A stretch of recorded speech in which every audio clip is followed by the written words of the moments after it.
La filosofía no es una especulación metafísica. Por el contrario, es una explicación general del mundo, del hombre y de la vida.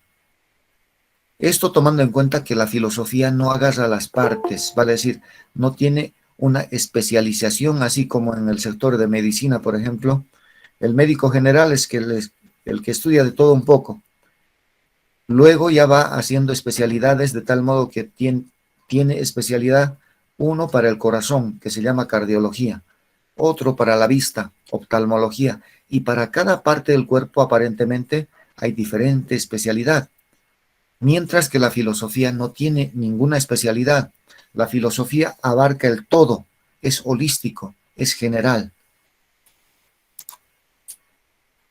En esa su generalidad, la filosofía tiene muchos saberes, de los cuales Platón, por ejemplo, rescata el saber vulgar, que él lo va a denominar en su idioma, doxa, y la epísteme, vale decir, epísteme en griego, y en nuestro idioma sería disciplina que estudia el conocimiento. Vale decir, tenemos la epistemología como disciplina de la filosofía que se encarga del estudio de los conocimientos científicos. Entonces, ese saber científico nace de un método, porque todo conocimiento científico tiene una metodología, un proceso y una validación para ser conocimiento científico. Mientras que el conocimiento vulgar lo generamos de generación en generación, lo generamos en la calle, en lugares informales, en fiestas o en reuniones informales también. Vale decir, como ejemplo, un conocimiento vulgar, por ejemplo, puede ser el hecho de conseguir una receta casera con plantas, con alguna pomada adicional, pero que no hay en libros, no está constatado, no se ha experimentado, pero una mamá le comenta a la otra mamá y la otra mamá prosigue con su hija y así sucesivamente, de tal modo que ese saber vulgar se va manteniendo a través de las diferentes generaciones. Entonces el saber filosófico no es diferente del saber científico ni del saber vulgar. Por tanto, no es ni debe ser exclusivo de los filósofos este saber filosófico. Eso implica que cualquier persona puede hacer filosofía. La filosofía no es una información pasiva del mundo, es un saber con el que el hombre transforma la naturaleza, transforma la sociedad, incluso se transforma a sí mismo. De ahí que Nietzsche nos dice acertadamente que el filósofo es un verdadero hombre. ¿En qué sentido vamos a decirlo que el filósofo es un verdadero hombre? Muchos no le entendemos a la cabalidad de lo que quiere decir Nietzsche, pero vamos a tomar en cuenta, por ejemplo, cuando Nietzsche nos habla del momento en que Dios ha muerto y la creación o la aparición del superhombre. En ese momento recordamos cómo es posible, por ejemplo, el hecho de que si Dios ha muerto, entonces ¿en qué quedamos nosotros como sociedad, nosotros como personas? O viceversa. Feuerbach decía, por ejemplo, al revés, ¿qué pasaría si en un supuesto caso no seamos nosotros los creados por Dios? Si fuera inverso, a ver, Nietzsche dice posteriormente, Dios no nos ha creado, nosotros hemos creado con la capacidad mental que tenemos, dado que la mayor parte de las personas utilizamos entre el 5 y 20% de la capacidad cerebral y resulta que nosotros generalmente el resto del 80% lo mantenemos hasta el día que morimos sin utilizarlo. Y eso implica básicamente que nuestro cerebro muere casi nuevo.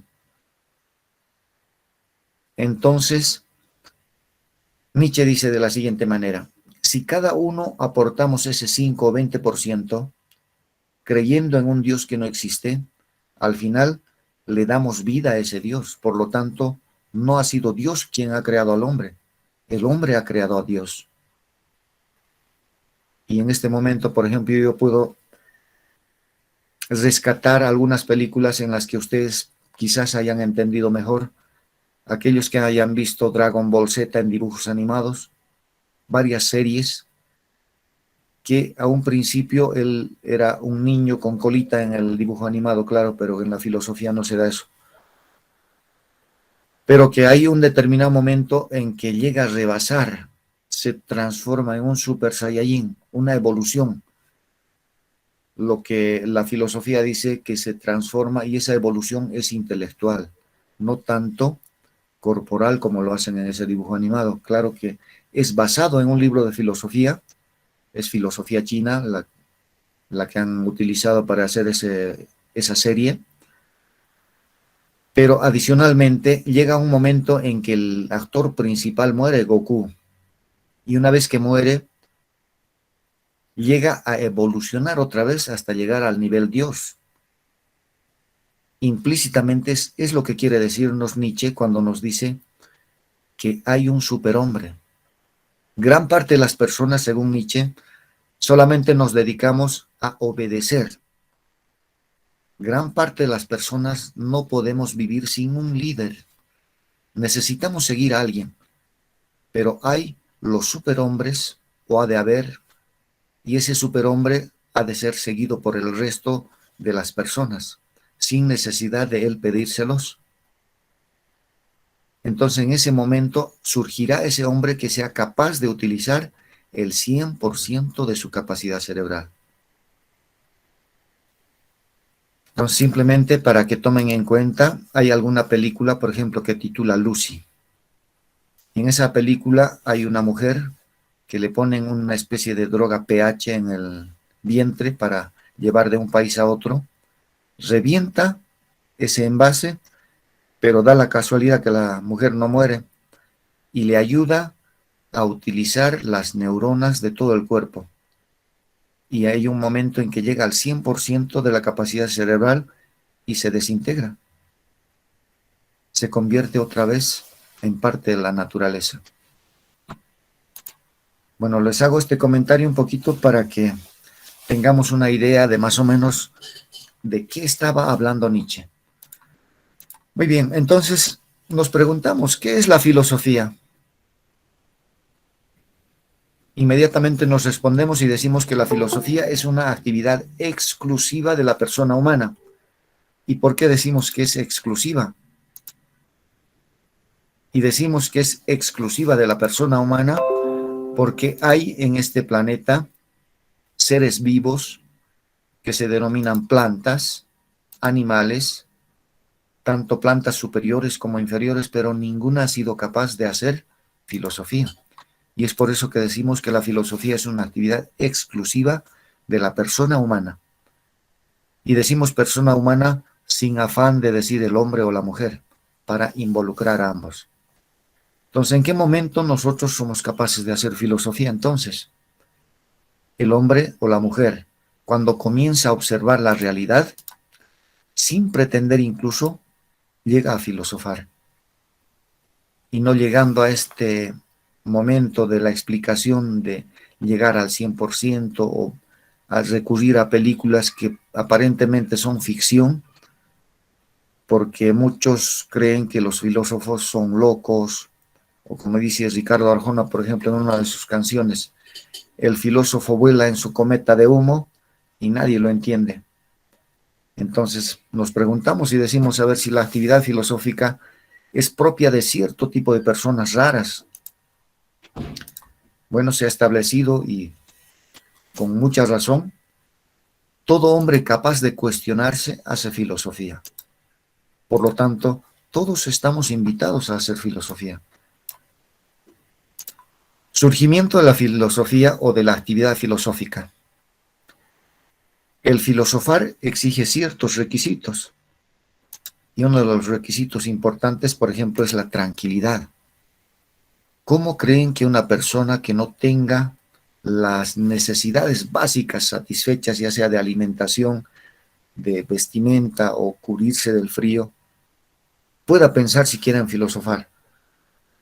Imposible, porque su mente está en buscar trabajo, su mente está en comprar un alimento, en saciar la necesidad que tiene. O muchas veces cuando ya tiene saciada la barriga, en otras palabras, tiene otras necesidades. Hoy por hoy, por ejemplo, gran parte de las personas nos sentimos cojos cuando no tenemos un celular, nos sentimos prácticamente como si no tuviéramos manos si no hay computadora, porque casi todo ya se hace mediante la computadora, especialmente una vez que ha empezado la pandemia. Las clases ya son virtuales, las tareas se hacen en computadora, muchas tareas ya no las hacemos a mano porque tenemos esta facilidad y al margen de eso necesitamos otro elemento que ha ido apareciendo con el tiempo, el Internet. Pero hay tantas preocupaciones, puede ser de salud, de trabajo, la parte económica, incluso la parte sentimental, especialmente que se da en la adolescencia. Hay muchos adolescentes que no sufren, otros que no soportan el sufrimiento, otros que crean su sufrimiento. Y es debido a la intranquilidad, a la preocupación o a la falta de capacidad, madurez. Entonces, no vamos a dar una explicación del por qué tenemos tantos problemas y por qué es tan difícil encontrar la tranquilidad. Lo que sí estamos diciendo que para filosofar necesitamos como requisito esa tranquilidad. Necesitamos paz interior. Y cuando hablamos de paz interior también les voy a invitar a recordar para aquellos quienes han visto la película de Kung Fu Panda 1, 2, este panda, también un dibujo animado. Hay una parte en la película que dice paz interior, porque si no logra la paz interior, lamentablemente no puede evolucionar. Y pasa lo mismo con nosotros. Si todo el tiempo andamos agitados, en medio de preocupaciones, en medio de afanes que al final no nos da tiempo de lograr un poco de paz interior, ¿cómo vamos a pretender hacer un análisis, una reflexión, una crítica bien hecha si no tenemos el tiempo?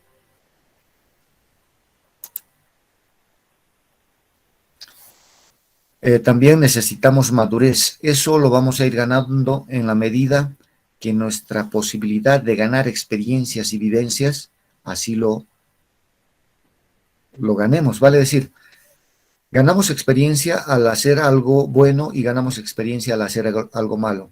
Pero experiencia quiere decir practicar, hacerlo. No es lo mismo escuchar que alguien te lo cuente o cuando lo ves en una película. Es muy diferente al hecho de que tú empieces a hacerlo, de que tú agarres o tú te equivoques. Y en el momento que uno se equivoca, pues aprende mucho. De los errores se aprende más que de los aciertos, y es verdad. Por ejemplo, en un partido de fútbol, tienes el arco vacío, pateas y no logras darle al arco. Incluso profesionales siguen fallando, lo vemos en la tele.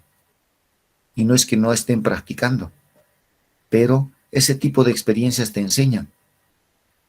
Las experiencias malas nunca se olvidan. Un niño, por ejemplo, que ha mascado un locoto, seguramente nunca va a volver a mascar una fruta parecida al locoto o al tomate, porque él siempre va a asociar mientras tenga el recuerdo de esa experiencia. Y finalmente, la actitud ingenua. Hay mucho que rescatar en la niñez, por ejemplo, cuando vemos a un niño, pregunta una cosa, al poco rato vuelve a preguntar lo mismo, pero si ven la cara del niño, él se asombra, él se admira, él realmente disfruta el aprender y mantiene esa alegría, mantiene la energía, cosa que nosotros a medida que vamos creciendo, vamos perdiendo la actitud ingenua. Muchos pedagogos dicen, por ejemplo, se aprende mejor cuando uno va con esa predisposición. ¿Y cuál es la mejor predisposición? De aprender a admirarse de aquello que uno ve, de aquello nuevo que uno escucha. No es lo mismo, por ejemplo, si alguien ya ha visto esta clase y la anterior lo ha aprendido, básicamente ya lo sabe. Y en esta clase simplemente viene, lo mismo otra vez.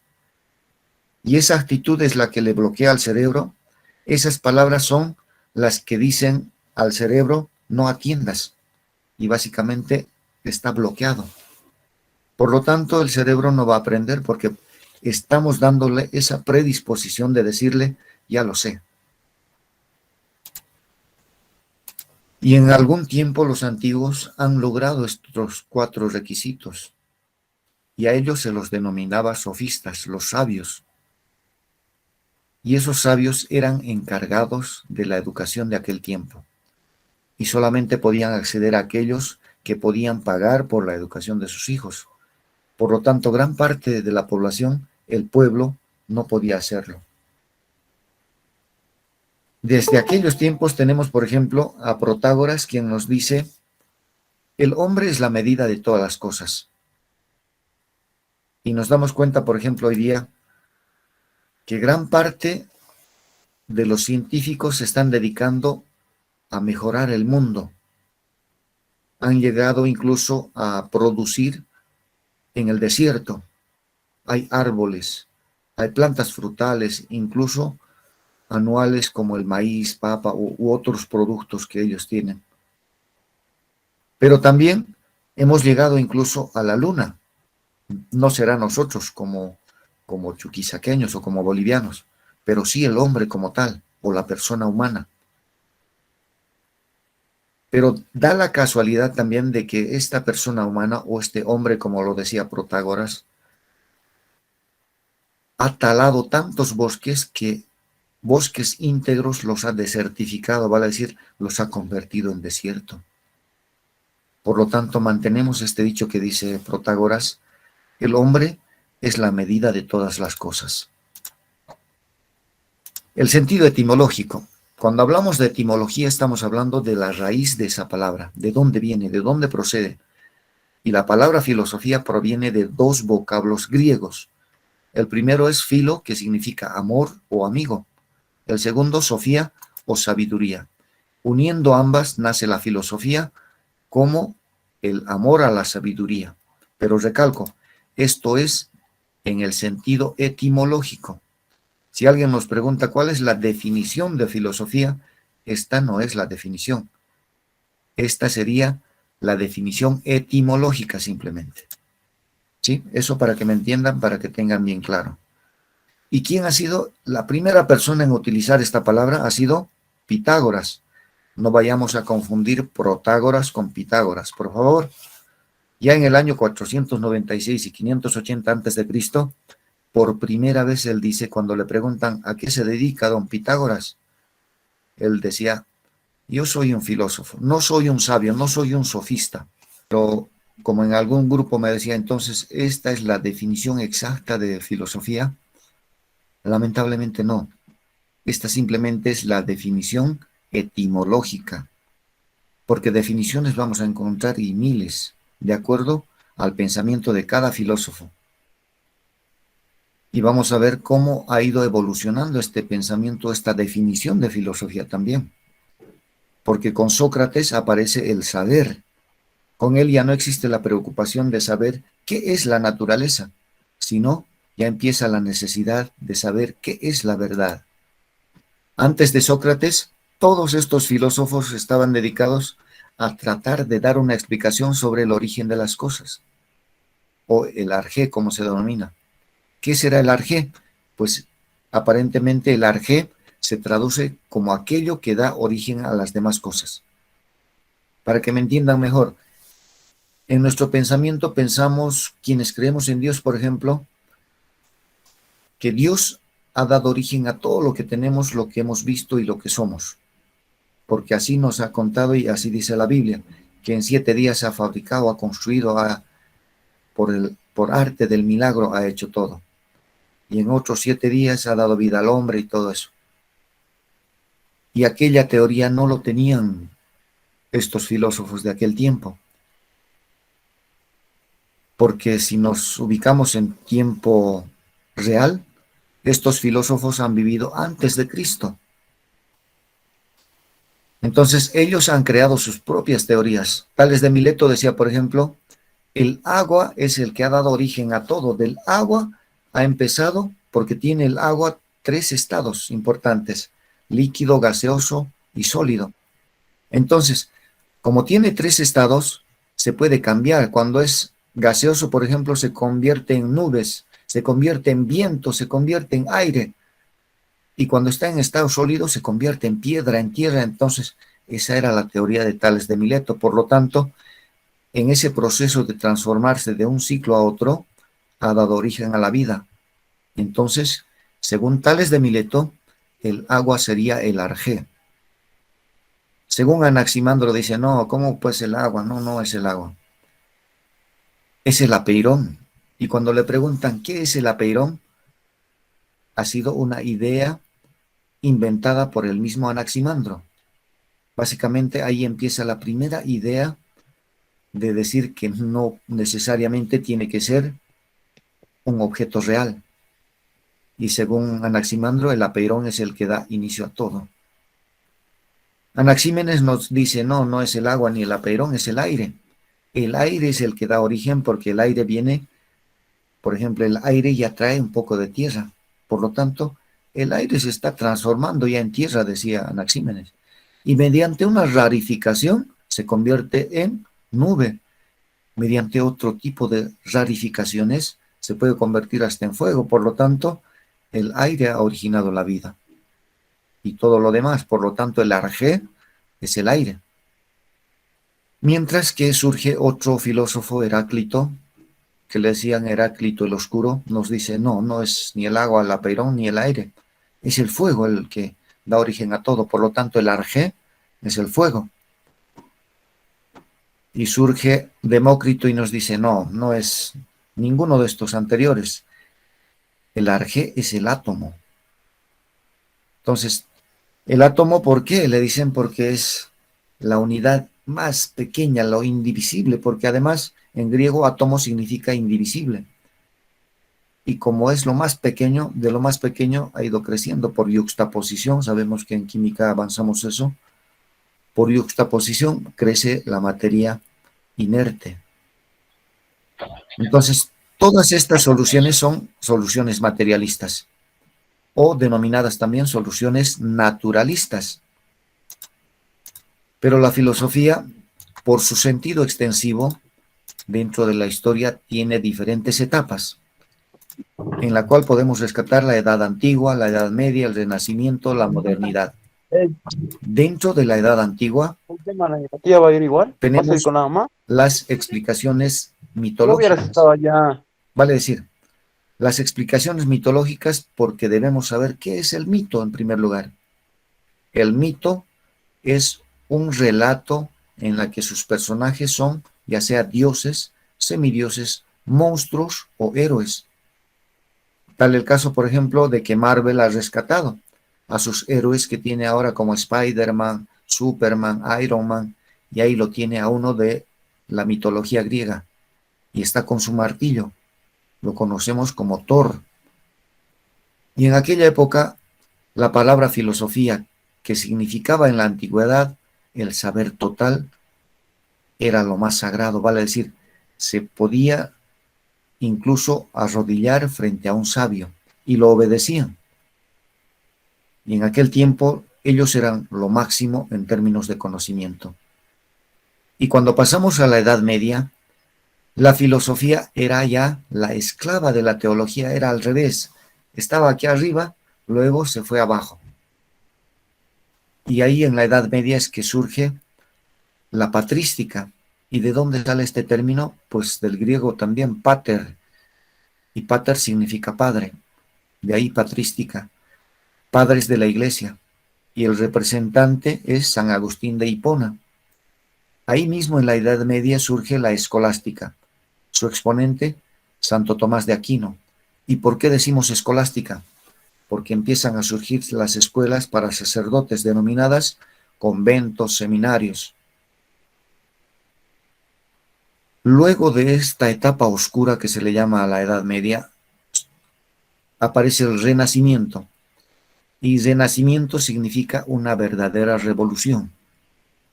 Revolución no solamente en el sentido histórico, sino particularmente para la filosofía, porque llega a liberarse de la opresión de la teología, en primer lugar. Y en segundo lugar, a partir de este momento se desgajan la mayoría de las ciencias particulares, es decir, se independiza por un lado la matemática, el lenguaje sociales, porque antes solamente existía la filosofía como conocimiento universal. Ahora sabemos que hay muchas ciencias y todas se han desprendido de la filosofía. Llegamos a la modernidad, que abarca desde el barroco, la ilustración, el romanticismo, los grandes sistemas filosóficos hasta el siglo XX. Entonces, después de esto nos damos cuenta que el vocablo griego, logos, significa orden, palabra, razón, pero también significa ciencia, tratado, estudio. Y se usa para indicar una explicación racional, ya no mitológica. Entonces, en este cuadrito nos damos cómo estamos pasando, nos damos cuenta, estamos pasando de lo mitológico a lo racional. También tenemos que la filosofía, por los fines que persigue, vale decir, son dos los fines que en constante alternativa han definido a la filosofía. Una primera, concepción total de la naturaleza. La segunda, la concepción del yo. Y la filosofía debe ocuparse de los dos al mismo tiempo. Por lo tanto, no existe una relación disyuntiva. Para entender lo que es disyuntivo, cuando digo o bailas o cantas o bailas, es una relación disyuntiva inclusiva, porque se puede hacer ambos, cantar y bailar. Y es a lo que se refiere cuando la filosofía debe ocuparse al mismo tiempo de ambas, tanto de la concepción total de la naturaleza como de la concepción del yo. Entonces, ¿cuál sería la definición de filosofía? Lamentablemente no tenemos una única definición de filosofía, dado que no es una ciencia exacta. Básicamente ni siquiera es una ciencia porque es la madre de todas las ciencias. Todas las ciencias han surgido, han nacido de la filosofía. Entonces vamos a rescatar a algunos filósofos para entender cuál es la definición de filosofía. Filosofía es el intento del espíritu humano para llegar a una concepción del universo mediante la autorreflexión sobre sus funciones valorativas, teóricas y prácticas según Johann Hessen. Y como es un intento del espíritu humano, muchas veces nosotros como personas normales, sin pretender, podemos filosofar o hacer filosofía. Por otro lado, por ejemplo, Mao Zedong nos dice que la filosofía es un sentido para distinguir el conocimiento lógico de la naturaleza y de las relaciones internas de la cosa, del conocimiento emocional y sensible que se halla en su base y que representa el primer grado de todo conocimiento. En algún grupo me preguntaban, por ejemplo, entonces, ¿cuál sería la definición más apropiada? En realidad, cada uno va a ir buscando su propia definición de lo que es la filosofía. La que alguna vez me comentaron y la que algo más tal vez de mi cosecha ha aumentado, dice así: la filosofía es la capacidad de penetrar con el pensamiento a la realidad, a tal grado de interpretar esa realidad para posteriormente transformarla. Es mi forma de pensar sobre la filosofía. Simplemente les doy a conocer esto para que sepan que nosotros también podemos hacer filosofía y en algún momento ustedes van a crear su propia definición de filosofía. Para algunos, por ejemplo, la filosofía no sirve. Para algunos es muy complicada, para otros es árida. Pero cada uno tiene que encontrarse la definición para su gusto, digamos así, sin que por ello podamos perder de vista las definiciones que han dejado varios filósofos importantes y que nos marcan el camino por el que podemos ir para dar nuestra propia definición. Entonces, una vez que logremos definir, vamos a aprender a tener lo que se llama vivencia filosófica, porque una vivencia filosófica es experimentar, vale decir, no se trata simplemente de escuchar, se trata de hacer, de tocar, de equivocarse, porque el experimentar es vivir algo. No vamos a comparar tanto con la aprehensión, que es tomar posesión de algo. No es como agarrar con la mano algo y decir ya lo tengo, está bien agarrado, bien aprehendido. Es diferente la forma de que aprende el cerebro y solo mediante el análisis puede una vivencia ser desprendida de lo experimentado en ella. Vale decir, en este cerebro, ¿cómo es posible que yo pueda separar por un lado la vivencia y por otro la experiencia? Es imposible si hablo en términos concretos reales, pero sí es posible si hablo en términos intelectuales, en términos tal vez un poco imaginarios, de tal modo que solamente cada uno de ustedes sea capaz de ingresar al palacio de su memoria. Y ahí está todo. Representación filosófica. Cuando hablamos de representación filosófica, decimos que la representación es la reproducción de la conciencia de percepciones pasadas. Vale decir, se trata de las llamadas representaciones de memoria o recuerdo. En pocas palabras, sería comparar analógicamente como un celular y poner mi recuerdo en el video a manera de video. Mi recuerdo podría estar en un video, de tal modo que en la cabeza no tengo celular, pero sí puedo reproducir como si fuera un video. ¿Qué hice esta mañana, por ejemplo? A ver, recuerdo, y ahí está el video en mi mente. No tanto el video, pero sí está la reproducción de la conciencia de percepciones pasadas. Por lo tanto, la representación filosófica es la anticipación de acontecimientos futuros. Y en este momento podemos comparar, por ejemplo, algunas películas para que me entiendan mejor. La de Matrix, si han visto. ¿Cómo es capaz de imaginar a alguien que conectando en la nuca de una persona unos cables pueda llevarle a otra realidad, otro mundo? Y simplemente son anticipaciones de acontecimientos futuros. Cuando hablamos, por ejemplo, de la película de Terminator, hablamos de la película Volver al Futuro 1, 2, 3. Tipo de películas que nos hablan del futuro. Cuando Maxwell Max en El Agente Super 86 agarra su zapato, y esas películas son de la época de los 80.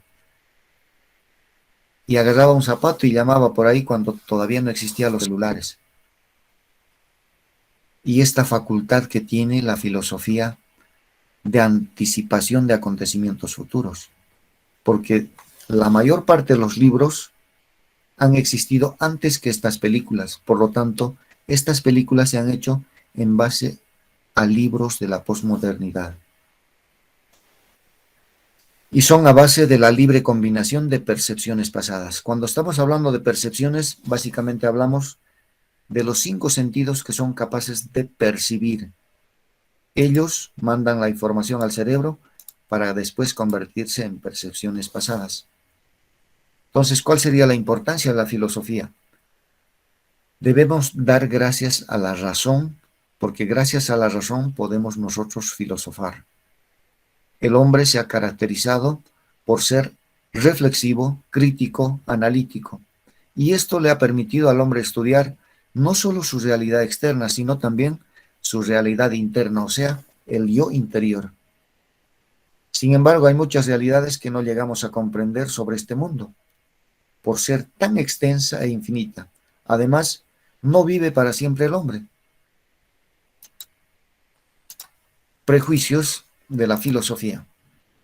Estos prejuicios nacen en virtud de que, por ejemplo, nos dice que la filosofía no trae ningún progreso, porque no hay obras concretas así como la presenta el gobierno, la alcaldía, un campo deportivo, no hay. Tampoco la filosofía nos trae ganancia, porque la filosofía no sirve para ganar dinero. No trae conocimientos precisos, porque no es especializado, porque el conocimiento de la filosofía es holística, no agarra las partes, sino el todo. Porque además la filosofía es abstracta, no es real. Y la realidad abstraída o paralela a la que vivimos. A ver, me gustaría hacer un ejercicio con ustedes. A ver, cerremos los ojos, si me acompañan. Han cerrado los ojos, ahora yo les digo, puerta. Si han cerrado los ojos y se han concentrado en puerta, han logrado ver una puerta. Y en su mente está esa puerta. Y yo les pregunto ahora, ¿cómo han podido meter una puerta en su mente, en su cerebro? Pues esa es la capacidad de abstracción que te da la filosofía o el cerebro de la persona humana y que la filosofía logra utilizarla, logra aprovecharla.